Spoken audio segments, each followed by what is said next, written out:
Let's talk about stress and pain. Understanding the connection will give you a better action. Stress is a major component of discomfort in daily life, and many patients identify stress as a trigger for headaches, whether it is migraines or tension headaches. But what exactly is stress, and how can it influence our health?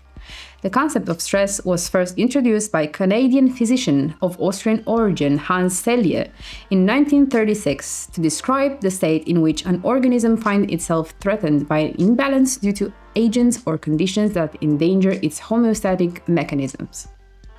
Any factor that can disrupt this balance, whether of physical, which is trauma, or cold, chemical, can be poison, infectious or physiological, an emotion, origin, is called a stressor. The term stress refers both to aggressor agent and the body's reaction to it. According to Selye, this non-specific response is linked to neuroendocrine mechanisms. Selye also became famous for describing the general adaptation syndrome, the way the body deals with stressors, involving several stages. The first is the alarm reaction, which manifests mainly through hypotension, tachycardia, and continuous production of catecholamines and corticosteroids.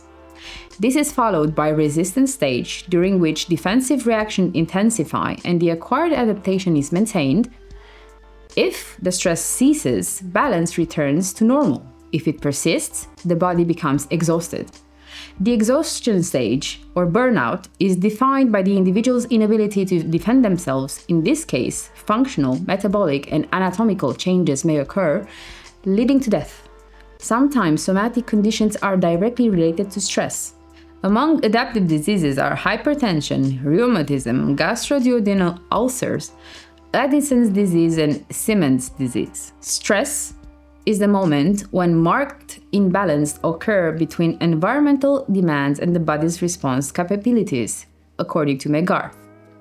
Mental stress represents a state of tension, strain, and discomfort caused by affective agents with negative significance, frustration, or repression of motivational states, such as needs, desires, and aspirations. Numerous scientific observations have shown that emotional shocks, such as the loss of a life partner, can cause alteration and even collapse of the body's defense mechanisms in the face of diseases, thus increasing the risk of developing serious conditions, including cancer. There are two phases of stress: distress and eustress. It is important to note that stress is not a pathological phenomenon. Not all stress is bad. Some authors have distinguished between the two types of stress. Distress, which is negative stress, a source of prolonged worry and tension that ultimately harms your body. And second, eustress, which is a positive stress that stimulates the body and mind to perform important tasks or face challenges. In response to a threat or danger, stress prepares our body to react quickly. This mechanism allows us to stay alert in delicate situations and make quick decisions. Also, it helps us mobilize resources for action, whether to escape danger, defend ourselves, or confront a challenge. Historically, this process has been essential for survival. We also know it as fight or flight, but in our modern daily life, stress triggers are often linked to less vital but equally pressing situations, such as work, responsibilities, and relationships. Stress is a complex mechanism with multiple effects. When we are stressed, our brain triggers a cascade of reactions. The prefrontal cortex is affected, and it plays a central role in decision-making and emotional regulation. In cases of stress, it alerts the hypothalamus. Hypothalamus is a control center that activates sympathetic nervous system, triggering physical responses, such as accelerated heart rate, shutting down digestion, increasing breathing to provide more oxygen, but also constriction of blood vessels to prioritize muscle and the brain. These responses are useful in the short term, but when stress becomes chronic, they lead to persistent inflammation, cardiovascular disorders such as high blood pressure or ulcers, and it can change the immune system. Prolonged stress can deplete endogenous opioid production that lower nociceptive thresholds, thus contributing to the development of progressive pain syndromes related to stress. In life situation, With prolonged stress, the sympathetic nervous system is activated, leading to a lower nociceptive threshold and increase in spontaneous nociceptor activity, resulting in pain. Chronic stress directly influences headaches. The physiological changes it brings may affect the blood-brain barrier. The increased permeability may promote brain inflammation, exacerbating migraines. It can also deteriorate the hippocampus. This region of the brain, essential for memory and learning, it is particularly vulnerable to prolonged stress. This may lead to attention problems, difficulty in decision-making, and cognitive fatigue. Balance is key. Fortunately, the parasympathetic nervous system plays a crucial role in limiting the effects of stress. It helps restore balance by calming the body and promoting relaxation.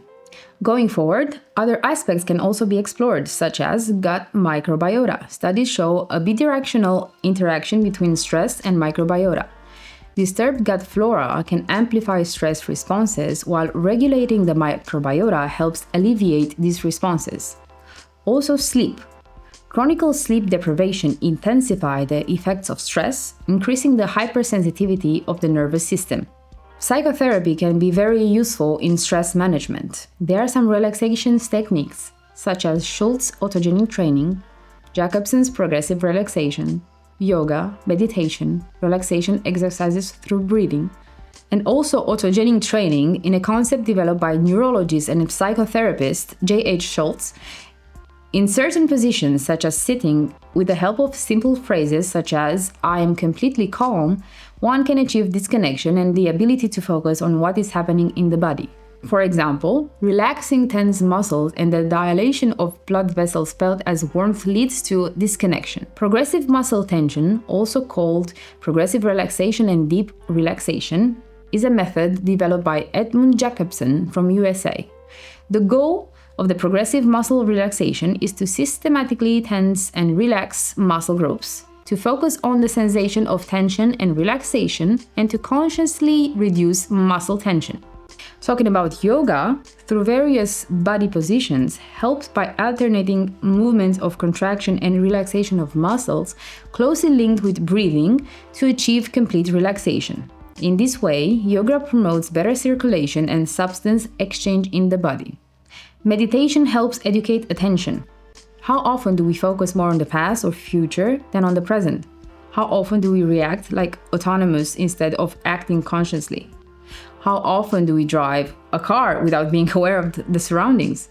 We are, however, sufficiently present to reach the destination. Meditation trains attention, increases the ability to control thought processes, to move beyond feelings, and help physical relaxation. In conclusion, understanding stress and its impact is essential for better managing it.